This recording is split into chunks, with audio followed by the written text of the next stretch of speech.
Hi, this is Maria from SAS, and in this tutorial we're going to talk about adding notes for the operators. But before we open up the call script builder and take a look at some examples, I want to pop over to this help desk article, Color Coding Your Call Script. And if you scroll to the middle, you'll see a bunch of capital letters in parentheses here.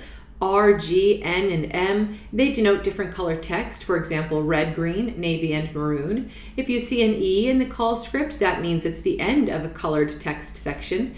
L denotes a line break, just like hitting enter on your keyboard, and Q denotes something that will appear in quotations in the operator script. Now, you may find any of these throughout your script, and let's go take a look at a few examples of where they might be. So I'm in the campaign details page here, and I'm going to click edit your script in the upper right corner, and that will open my call script builder. So the first example I'll show you is under call reason. And you can see here we have hello and thank you for calling. My name is so-and-so. So this is the greeting step. Now in the greeting step for the operators, we want to show them the campaign name, the style of the script, and whether we should be the receptionist or the answering service for this particular client. So you can see the L's here. This would denote a hard return, so there are a couple of lines in between the greeting and the business name. Now the business name is going to show in navy, and then the answer to that is going to show in green. So you can see we have business name in navy, campaign name in green, and then a line before the next thing, and then we have style in navy, casual in green, and then another line, etc. So this will be in every script. And let's see, another example would be, let's look at closing toe. Okay, so this is a reach on call step. Now you may be using the portal to create your own warm patch or reach on call schedule if you have a schedule that's rotating or changes regularly.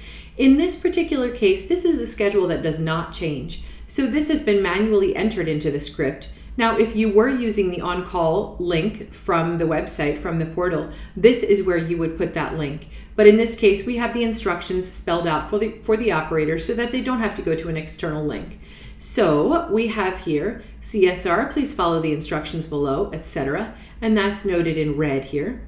And then we're going to have their reach instructions. So you can see they're reaching 4 people. 1, 2, 3, 4.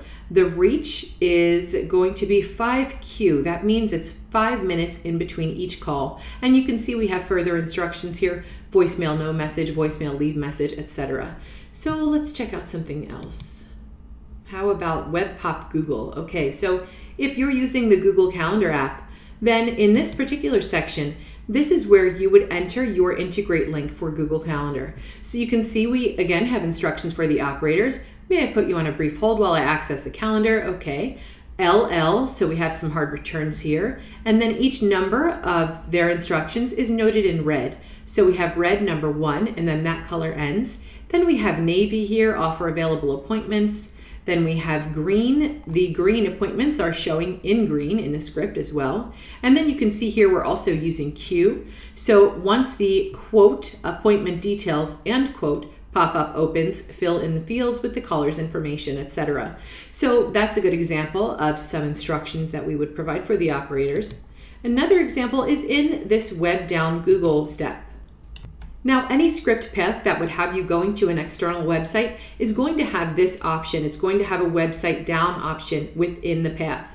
And that's because if for some reason the website is not working, we want the operators to document the error that they receive. This way they can pass that along to the call center managers and also pass that along to you, the client, so we can find out what's going on with your website and get that up and running again. So we have a message in red here for the operators. CSR, please document any error message you received below. So let's see something else. Let's check out. How about regarding? So in every regarding step, you're going to see this. It's going to say, CSR, please pause and wait for a response before continuing. And you can see again that there are a couple of line breaks here.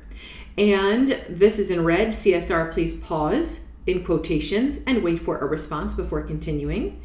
And then this color ends. So now we're going back to the black text here after you see this E. And I'm going to add a space here because otherwise that's going to be all stuck together. So then we're going to click save. So those are a few examples of how we would include instructions for the operators. And now let's go take a look at the operator's view of the script and see what it looks like for them. So we'll close out the call script builder. Then I'm going to click See Your Script in the upper right corner here, and that will open the operator's view.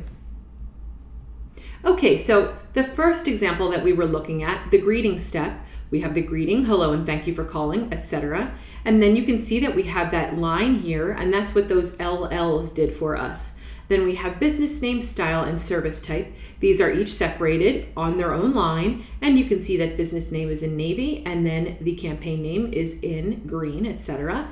And that is always going to be on the very first step in your script. So let's move on. Let's select a path here. How about we'll select call for pricing. So we're going to click next, and we can just click right through the script because we don't need to enter any of this information. And here's another instruction to look at. So thank you. What message would you like me to pass along? Okay, CSR, please pause and wait for a response before continuing. So you can see that this is noted in red. So before this, in your script, you would have seen parentheses, capital R, close parentheses, and then this statement, please pause in the queue for quotes and wait for a response before continuing. And then there would have been an E at the end of this to end the red text. Now also keep a note that each of these letters must be in caps. If it's not in caps, it's just going to show up as the actual letter for the operator. So if it weren't in caps, this text would be all in black, and before it, the operator would see parentheses, lowercase r, close parentheses, and then it would do nothing for us. So when you are adding in instructions for the operators, you want to be sure that the letters that you use, the coding that you use, is all in caps. So that's a good idea of what things look like for the operators. When you're working within your script, if you find instructions that are already in there, you can just copy and paste them into another step that you're working in. It may be helpful for you to do that. It may be a little easier. If you would like to try your hand at it, then definitely go back to this article, Color Coding Your Call Script. Take a look at all of the instructions here and all of the different letters and what they mean. And definitely let us know if you have any questions. Otherwise, good luck working with your call script builder.